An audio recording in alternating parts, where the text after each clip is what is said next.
Hello and welcome to VOP News Update. I'm Moses Humphrey. The governor of Niger State, Mohammed Bago, has terminated the appointments of all political office holders appointed before May 29, when he took the reins of power. According to a statement issued by Secretary to the State Government, Alhaji Abubakar Usman, the governor ordered the termination of the appointments with immediate effect. The governor also dissolved all statutory commissions, boards and parastatals in the state, while recognizing their positive contributions to the development of the state and the affairs of their office. The SSG directed those affected by the dissolution to hand over all government properties, including official vehicles in their possession, to the most senior director in their respective organizations. The governor wished the affected members of the dissolved commissions, boards, parastatals, and political appointees success in their future endeavors. The Federal High Court in Abuja has ordered that the prosecution of the suspended Resident Electoral Commissioner, REC, in Adamawa State, Hudu Yunusari, be halted.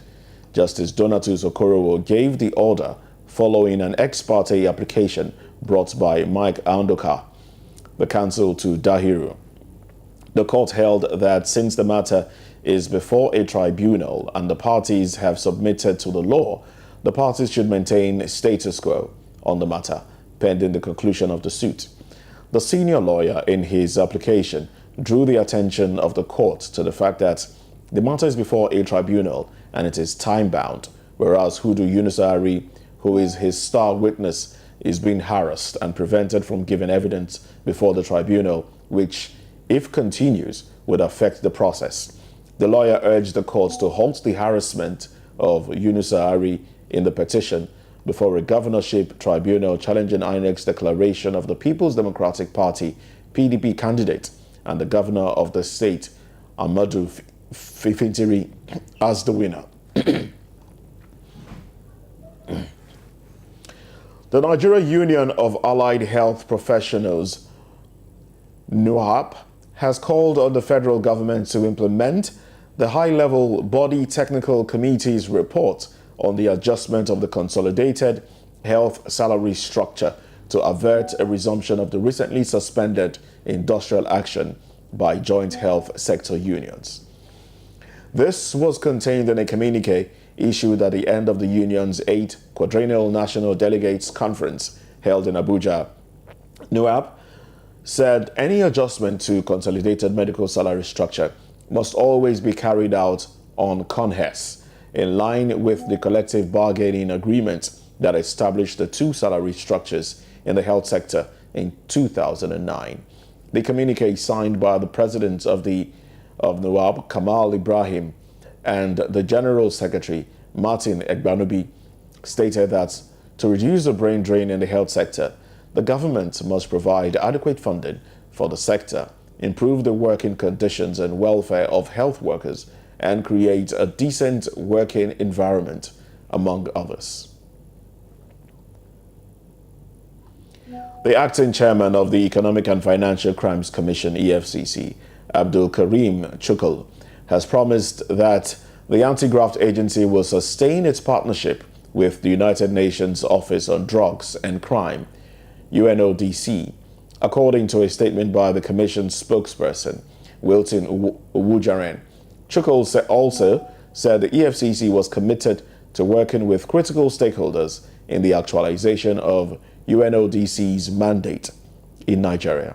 The statement said Chukul stated this during a meeting with the UNODC country representative, Mr. Oliver Stolp, at the EFCC corporate headquarters in Abuja, Nigeria. Mr. Stolp reminded Mr. Chukul that Nigeria should demonstrate leadership at the upcoming COSP with presenting an overview of the implementation of the UN Convention Against Corruption. Now, weeks after the removal of fuel subsidy by President Bola Tinubu, some state chapters of the Nigeria Labour Congress have commenced moves to negotiate with respective state governments on ways to cushion the effects of the removal of subsidy. Now, this is as the organized labor at the national level vowed to ensure strict compliance with agreements reached in states. The organized labor has been engaging the federal government to provide palliative measures to cushion the effect of subsidy removal on workers.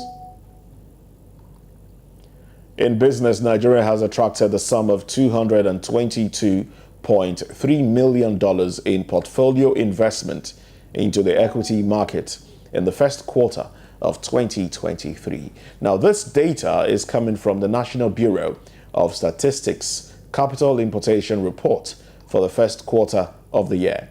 According to Nairametrics, this represents a 4,472% rise from the immediate past quarter, the fourth quarter of 2023. Nigeria only attracted $56 million in foreign portfolio investment in equity as investors stayed out of the country due to its forex policies. However, the successful 2023 elections appear to have swayed investors as they bid a return into the equities market. In foreign news, NATO leaders gather in Vilnius this week, aiming to overcome divisions on Ukraine's push for a path to membership and end Turkey's block on Sweden joining the transatlantic military alliance.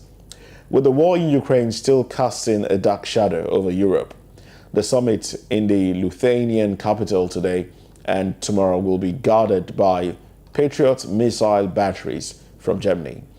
Fighter jets and forces from 17 nations, US President Joe Biden, Turkish President Tayyip Erdogan, German Chancellor Olaf Scholz, French President Emmanuel Macron, and British Prime Minister Rishi Sunak will be among the 31 NATO leaders attending the summit in the small Baltic state.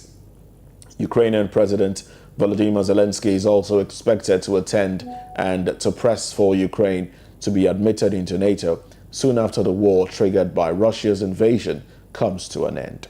Well, NATO members in Eastern Europe have voiced strong support for Ukraine's stance, arguing that bringing Kyiv under the alliance's collective security umbrella is the best way to prevent another war by deterring Russia from attacking again. Now that's the news update on VOP TV.